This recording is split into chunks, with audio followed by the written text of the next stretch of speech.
નમસ્કાર, આપનું હાર્દિક સ્વાગત છે એજ્યુકેશન ઇન ગુજરાતી ચેનલ પર। આજનો આપણો વિષય છે ધોરણ 5 વિષય પર્યાવરણ। તેમાં આપણે જોઈએ ચેપ્ટર નંબર 5, તેમનું નામ છે બીજ, બીજ અને બીજ। પ્રશ્ન પહેલો છે કે આપેલા પ્રશ્નોના સાચા ઉત્તર માટે સાચો વિકલ્પ પસંદ કરીને લખો। પ્રશ્ન પહેલો છે નીચેનામાંથી કોને ફણગાવીને પણ ખાઈ શકાય છે? એ તુવેર દાળ, બી મગ, સી વરિયાળી અને ડી ચોખા। જવાબ આવશે બી મગ। બીજું, કઠોળ ફણગાવવા માટે નીચેનામાંથી શું જરૂરી નથી? એ હવા, બી પાણી, સી માટી, ડી એ અને બી બંને। જવાબ આવશે સી માટી। ત્રીજો વિકલ્પ જોઈએ, કોઈ પણ છોડ કે વનસ્પતિ ઉગવા માટે નીચેનામાંથી કઈ વસ્તુની જરૂર પડતી નથી? એ દાણા, બી જમીન, સી કાકરા અને ડી પાણી। જવાબ આવશે સી કાકરા। ચોથું છે કળશપર્ણ નામનું શિકારી છોડ ભારતના કયા રાજ્યમાં જોવા મળે છે? એ મેઘાલય, બી અસમ, સી કેરળ અને ડી મહારાષ્ટ્ર। જવાબમાં આવશે એ મેઘાલય। પાંચમું છે વિશ્વમાં શિકારી છોડની કેટલી પ્રજાતિઓ જોવા મળે છે? એ 200, બી 100, સી 300 અને ડી 400। જવાબમાં આવશે ડી 400। છઠ્ઠું, ભારતમાં કેટલા પ્રકારના શિકારી છોડ જોવા મળે છે? એ 20, બી 30, સી 40 અને ડી 50। જવાબ આવશે બી 30। સાતમો વિકલ્પ જોઈએ, ભીંડાના બીજનો આકાર કેવો હોય છે? એ ચપટો, બી લંબગોળ, સી ગોળ અને ડી લાંબા। જવાબ આવશે સી ગોળ। આઠમું છે રાઈના બીજનો નીચેનામાંથી કેવો રંગ હોતો નથી? એ સફેદ, બી કાળો, સી કથ્થાઈ અને ડી લાલ। જવાબ આવશે એ સફેદ। નવમું છે વેલ્ક્રોની શોધ કયા દેશમાં થઈ હતી? એ ભારત, બી સ્વિટ્ઝરલેન્ડ, સી સ્વીડન અને ડી જાપાન। જવાબ આવશે બી સ્વિટ્ઝરલેન્ડ। દસમું છે વેલ્ક્રોની શોધ કઈ સાલમાં થઈ? એ 1948, ઈસવીસન 1947, ઈસવીસન 1946 અને ડી ઈસવીસન 1945। જવાબ આવશે બી 1947। 11મો પ્રશ્ન જોઈએ કે ધાણા મેથી ક્યાંની મૂળ પેદાશ છે? એ અમેરિકા, બી ચીન, સી ભારત અને ડી યુરોપ। જવાબ આવશે સી ભારત। 12મો પ્રશ્ન જોઈએ, કોફીનું મૂળ વતન કયું છે? એ ચીન, બી અમેરિકા, સી યુરોપ અને ડી આફ્રિકા। જવાબ આવશે ડી આફ્રિકા। પ્રશ્ન બીજો છે ખાલી જગ્યા પૂરો। તેમાં આપણે જોઈએ પેલી ખાલી જગ્યા છે કે પલાળેલા કઠોળને અંકુરિત કરવા ખાલી જગ્યા કપડામાં બાંધવામાં આવે છે। ખાલી જગ્યામાં આવશે ભીના। બીજું, બીજને ફણગાવતા પહેલા ખાલી જગ્યા પડે છે। જવાબ આવશે પલાળવા। ત્રીજું, મોટા ભાગના ફણગાવેલા ખાલી જગ્યાનો ખોરાકમાં ઉપયોગ થાય છે। જવાબમાં આવશે કઠોળ। ચોથું, બીજમાંથી કૂંપણ ફૂટે ત્યારે સર્વપ્રથમ ખાલી જગ્યા દેખાય છે। જવાબ આવશે પાન। પાંચમું, દરેક બીજની અંદર એક ખાલી જગ્યા સમાયેલ છે। જવાબ આવશે બાળ છોડ। છઠ્ઠું છે મેઘાલયમાં ખાલી જગ્યા નામનો શિકારી છોડ જોવા મળે છે। જવાબ આવશે કળશપર્ણ। સાતમું છે પપૈયાના બીજ ખાલી જગ્યા રંગના હોય છે। જવાબ આવશે કાળા। આઠમું છે વટાણાના બીજ ખાલી જગ્યા અને ખાલી જગ્યા રંગના હોય છે। જવાબ આવશે સફેદ અને લીલા। નવમું છે રાઈનું બીજ દેખાવે ખાલી જગ્યા હોય છે। જવાબ આવશે લીસું। 10મું છે હલકા બીજ હવા દ્વારા એક જગ્યાએથી બીજી જગ્યાએ પહોંચી જાય છે। 11મી ખાલી જગ્યા જોઈએ, પતંગિયા ખાલી જગ્યાના બીજના ફેલાવવામાં મદદરૂપ છે। ખાલી જગ્યામાં આવશે ફૂલો। 12મું છે વેલ્ક્રોની શોધ ખાલી જગ્યાએ કરી હતી? જ્યોર્જ મેસ્ટ્રલે। 13મું છે જ્યોર્જ મેસ્ટ્રલે ખાલી જગ્યામાંથી પ્રેરણા લઈ અને વેલ્ક્રોની શોધ કરી। જવાબ આવશે પ્રકૃતિ। 14મી ખાલી જગ્યા છે ખાલી જગ્યાની મદદથી ખૂબ નાની વસ્તુની મોટી જોઈ શકાય છે। ખાલી જગ્યામાં આવશે સૂક્ષ્મદર્શક યંત્ર। 15મી ખાલી જગ્યા છે વટાણા ખાલી જગ્યાથી આવ્યા છે। જવાબમાં આવશે યુરોપ। 16મું છે ખાલી જગ્યા પોતાના બીજને જાતે દૂર સુધી ફેલાવે છે। જવાબમાં આવશે સોયાબીન। પ્રશ્ન ત્રીજો છે નીચે આપેલા વિધાનો ખરા છે કે ખોટા તે નિશાની કરી જણાવો.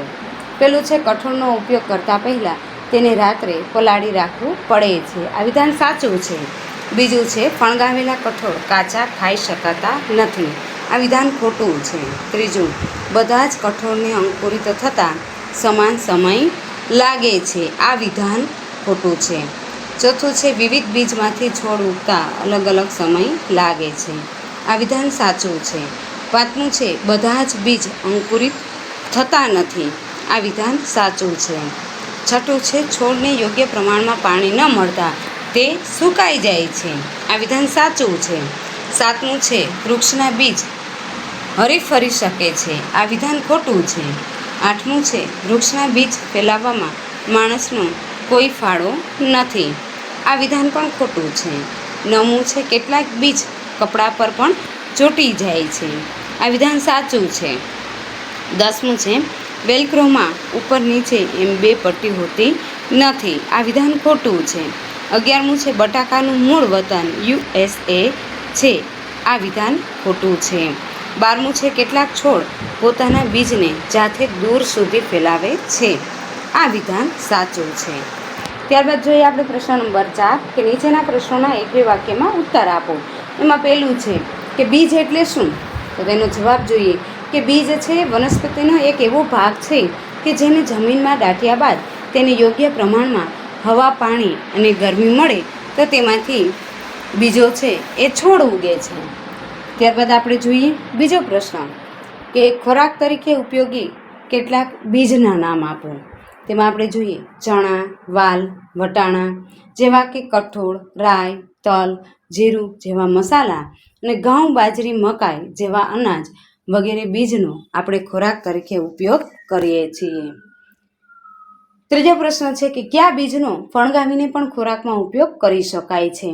મગ, મઠ, ચણા વગેરેનો આપણે ફણગાવીને પણ ખોરાકમાં ઉપયોગ કરીએ છીએ. ચોથો પ્રશ્ન છે બીજના અંકુરણ પર શેની અસર જોવા મળે છે? જવાબ છે બીજના અંકુરણ પર વાતાવરણના તાપમાન અને ભેજની અસર પણ જોવા મળે છે. પાંચમો પ્રશ્ન છે છોડ કે વનસ્પતિને ઉગવા માટે કઈ કઈ ચીજ વસ્તુઓની જરૂર પડે છે?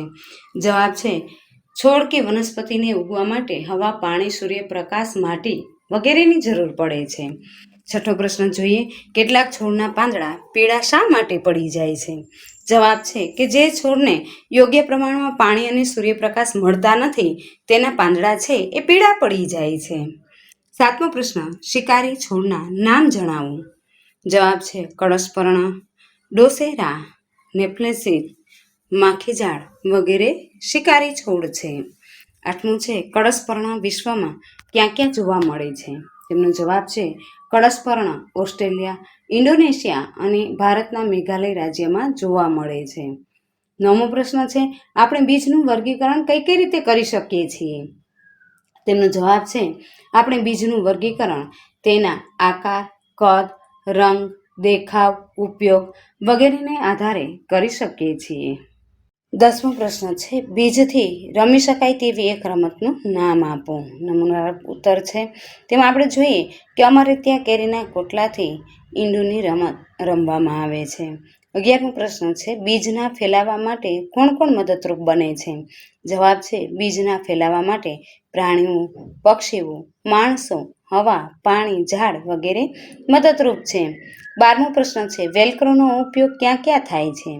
જવાબ છે વેલ્ક્રોનો ઉપયોગ કપડાં, બેગ, બૂટ, સેન્ડલ વગેરેમાં થાય છે. 13મો પ્રશ્ન છે દક્ષિણ અમેરિકાથી કયા કયા છોડ દુનિયાભરમાં પહોંચ્યા છે? જવાબ છે દક્ષિણ અમેરિકાથી મરચાં, બટાકા, મગફળી, ટામેટાં, ગવાર વગેરે છોડ છે એ દુનિયાભરમાં પહોંચ્યા છે. 14મો પ્રશ્ન છે કે ભારત જેનું મૂળ વતન છે તેવા ફળો અને શાકભાજીના નામ જણાવો. રીંગણ, મૂળા, બોર, વાલોળ, કારેલા, કેરી, સંતરા, કેળા, પાલક, પરવળ, ધાણા, મેથી વગેરે ફળો અને શાકભાજીનું મૂળ વતન ભારત છે. 15મો પ્રશ્ન છે કોઈ છોડ બીજ વગર ઉગી શકે છે? કેવી રીતે? તો કે હા, છોડ બીજ વગર પણ ઉગી શકે છે. કેટલાક છોડની કલમ કરી તે માટીમાં રોપવામાં આવે છે તો તે ઉગીને મૂળ છોડ જેવો જ બીજો છોડ બની જાય છે. 16મો પ્રશ્ન છે, બીજ વિના ઉગી શકતા હોય તેવા છોડના ઉદાહરણ આપો. જવાબ જોઈએ, ગુલાબ, મોગરો, ચંપો, ફુદીનો, લીમડો, આસોપાલવ વગેરે બીજ વગર પણ ઉગી શકે છે. 17મો પ્રશ્ન, શું તમે કોઈ દિવાલ ઉપર કે કૂવામાં છોડ ઉગતા જોયા છે? ક્યાં ક્યાં? તો કે હા, અમે દિવાલ પર કે કૂવામાં વડ, પીપળો અને લીમડો વગેરે છોડ ઉગતા જોયા છે. ત્યારબાદ 18મો પ્રશ્ન છે, દિવાલ કે કૂવામાં બીજ કોની મદદથી પહોંચે છે? દિવાલમાં કે કૂવામાં બીજ હવા, પાણી કે પક્ષીઓની મદદથી પહોંચે છે. પ્રશ્ન નંબર 5 જોઈએ. નીચેના પ્રશ્નોના ટૂંકમાં ઉત્તર આપો. પેલું છે, કઠોળનો ઉપયોગ કરતા પહેલા રાત્રે શા માટે પલાળી રાખવું પડે? કઠોળના દાણા છે એ ખૂબ કડક હોય છે, જેથી તેને સીધા ઉપયોગમાં લઈએ તો તેને રાંધવામાં વધુ સમય અને વધુ બળતણ વપરાય છે, છતાં તે યોગ્ય પ્રમાણમાં પાચક બનતું નથી. પણ જો તેને 7 થી 8 કલાક પાણીમાં પલાળ્યા પછી રાંધીએ તો તે ઓછા સમયમાં ઝડપથી ચઢી જાય છે તથા સુપાચ્ય બને છે. બીજો પ્રશ્ન છે, કારણ આપો. ડૉક્ટર અશક્ત વ્યક્તિને ફણગાવેલા કઠોળ ખાવાની સલાહ આપે છે. ફણગાવેલા કઠોળ છે એ ખૂબ જ પૌષ્ટિક હોય છે, તે પચવામાં સરળ હોય છે, તેમજ તેમાંથી શરીરને સારી શક્તિ મળે છે. આથી ડૉક્ટર અશક્ત વ્યક્તિને ફણગાવેલા કઠોળ છે એ ખાવાની સલાહ આપે છે. ત્રીજો પ્રશ્ન છે, કારણ આપો. તુવેરની દાળ અંકુરિત કરી શકાતી નથી. તુવેર પર ઘણી બધી પ્રક્રિયા કરી તેમાંથી તેની દાળ બનાવવામાં આવે છે. તેના કારણે તેમાં રહેલ અંકુરણ થવાની શક્તિ નાશ પામે છે. આથી તુવેરની દાળ અંકુરિત થઈ શકતી નથી. ચોથું છે, કારણ આપો. દરેક બીજમાંથી છોડ બનતો નથી. જવાબ છે, દરેક બીજ એક સરખા હોતા નથી. ઉપરાંત તેમનામાં પાણી અને શોષણની ક્ષમતા પણ અલગ અલગ હોય છે. આથી જે બીજ યોગ્ય પ્રમાણમાં જમીનમાંથી પાણીનું શોષણ કરી શકે છે તે જ બીજ છે એ અંકુરિત થઈ અને નવા છોડમાં રૂપાંતરિત થાય છે. 5મો પ્રશ્ન છે, કળશપર્ણ વિશે ટૂંકમાં જણાવો. તેમનો જવાબ છે, કળશપર્ણનો આકાર કળશ જેવો અને મોઢું છે પર્ણથી ઢંકાયેલું હોય છે. તેમાંથી ખાસ પ્રકારની સુગંધ આવે છે, જેના કારણે જીવજંતુઓ તેના તરફ આકર્ષાય છે. જ્યારે કોઈ જંતુ તેના મોઢા આગળ આવે ત્યારે તે ફસાઈ જાય છે અને બહાર નીકળી શકતું નથી. 6થો પ્રશ્ન, પક્ષીઓ અને પ્રાણીઓ બીજના ફેલાવામાં કઈ રીતે મદદરૂપ છે? જવાબ છે, પક્ષીઓ અને પ્રાણીઓ ફળો, શાકભાજી, ફૂલો વગેરેને ખાય છે, પણ તેના બીજને જ્યાં ત્યાં થૂંકી દે છે અથવા ગળી જાય છે, જે તેમને લાદ કે ચરક દ્વારા વિવિધ જગ્યાએ પહોંચી જાય છે. આ રીતે તેના બીજના ફેલાવામાં મદદ કરે છે. 7મો પ્રશ્ન છે, જો બીજ ફેલાય નહીં અને એકની એક જગ્યાએ પડી રહે તો શું થાય? જવાબ છે કે જો બીજ ફેલાય નહીં તો ખૂબ મોટી સમસ્યા ઊભી થાય, જેવી કે બધા જ બીજ વૃક્ષ પર રહી જાય છે. તેથી તે વૃક્ષ બીજે ક્યાંય થાય નહીં. વૃક્ષની નીચે જ તેના બીજ પડતા ત્યાં જ તેના બીજમાંથી બીજું વૃક્ષ બનવા માંડે છે, તો તેને પૂરતા પ્રમાણમાં પાણી અને પ્રકાશ મળતા નથી અને તે થોડા સમયમાં નાશ પામે છે. એક જ વિસ્તારમાં વનસ્પતિમાં વિવિધતા પણ ઓછી જોવા મળે છે. 8મો પ્રશ્ન છે કે ગોપાલે પલાળેલા ચણા વાસણમાંથી ઉભરાઈને શા માટે બહાર આવી ગયા હતા? ગોપાલે જ્યારે ચણા વાસણમાં પલાળ્યા ત્યારે તેની પ્રમાણમાં વાસણ મોટું હતું, પણ ચણા પાણીને શોષી મોટા થઈ ગયા એટલે તે વાસણ નાનું પડ્યું. આથી પલાળેલા ચણા છે એ વાસણમાંથી ઉભરાઈ અને બહાર આવ્યા. 6થો પ્રશ્ન, નીચેના પ્રશ્નોને મુદ્દાસર ઉત્તર આપો. એમાં પેલું છે કે કઈ ઘટના પરથી જ્યોર્જ મેસ્ટ્રલે વેલ્ક્રો બનાવવાનો વિચાર આવ્યો? ઉત્તર જોઈએ કે એક દિવસ જ્યોર્જ મેસ્ટ્રલ તેમના કૂતરા સાથે ફરીને પાછા આવતા હતા ત્યારે તેમણે જોયું કે તેમના કૂતરાના શરીરમાં કોઈ વસ્તુ ચોંટેલી હતી. તે એક પ્રકારના બીજ હતા. તેમણે તે બીજ લઈ બીજે ચોંટાડ્યું તો તે ચોંટી ગયું. તે ખૂબ જ આશ્ચર્ય પામ્યા અને તે બીજનું સૂક્ષ્મદર્શક યંત્રમાં નિરીક્ષણ કર્યું તો તેમાં તેમણે બીજ ઉપર નાના નાના હૂંક દેખાયા કે જેની મદદથી તે કપડા પર સહેલાઈથી ચોંટી જતા હતા. આ ઘટના પરથી મેસ્ટ્રલને વેલ્ક્રો બનાવવાનો વિચાર આવ્યો. 7મો પ્રશ્ન છે જોડકા જોડો. અ અને બ આમાં જોઈએ કોબીજ માં જવાબ આવશે સી યુરોપ. બીજું છે ભીંડા, જવાબ આવશે ઈ આફ્રિકા. ત્રીજું સોયાબીન, જવાબ આવશે એ ચીન. ચોથું કારેલા જવાબ આવશે બી ભારત, અને પાંચમું મરચાં જવાબ આવશે ડી દક્ષિણ અમેરિકા. આઠમો પ્રશ્ન છે, નીચે આપેલા બીજનું દેખાવની દ્રષ્ટિએ તે લીસા છે કે ખરબચડા બીજ તેમાં વર્ગીકરણ કરો. તેમાં આપણે જોઈએ લીસા બીજમાં આવશે રાજમા, મગ, વટાણા, પપૈયા, વાલ, ચીકુ, ભીંડા, તરબૂચ, તલ.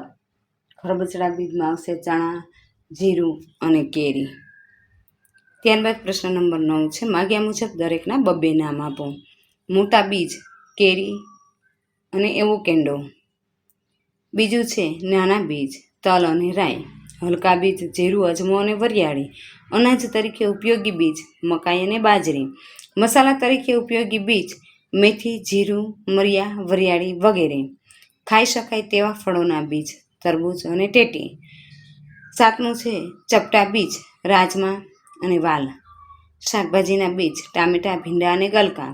તેલીબિયા તરીકે વપરાતા બીજ સિંગદાણા, તલ અને રાઈ.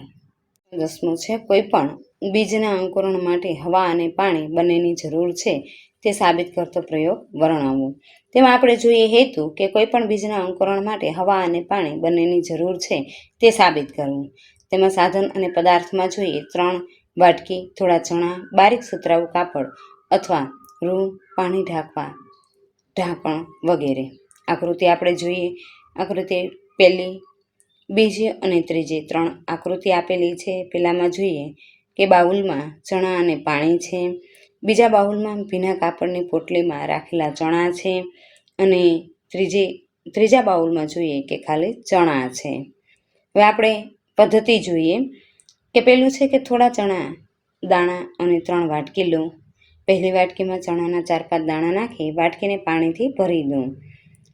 બીજી વાટકીમાં 4-5 ચણાના દાણા ભીના કપડાં કે રૂમાં વીંટી મૂકો અને કપડું કે રૂ સુકાય નહીં તેનું ધ્યાન રાખો. ત્રીજી વાટકીમાં 4-5 ચણાના દાણા મૂકો. તેમાં બીજું કંઈ મૂકવાનું નથી. 3 વાટકી ઢાંકી દો. 2 દિવસ પછી 3 વાટકીનું ચણાનું અવલોકન કરો. અવલોકન કરતાં પ્રથમ વાટકીમાં બીજને હવા મળતી નથી, જ્યારે બીજી અને ત્રીજી વાટકીના બીજને હવા મળે છે. પ્રથમ અને બીજી વાટકીના બીજને પાણી મળે છે. બીજી વાટકીમાં બીજને પાણી અને હવા બંને મળે છે. બીજી વાટકીમાં ચણામાં અંકુર ફૂટેલા દેખાય છે. પ્રથમ વાટકીના ચણા કાળા પડી ગયા છે, જ્યારે ત્રીજી વાટકીના ચણામાં કોઈ ફેરફાર જણાતો નથી.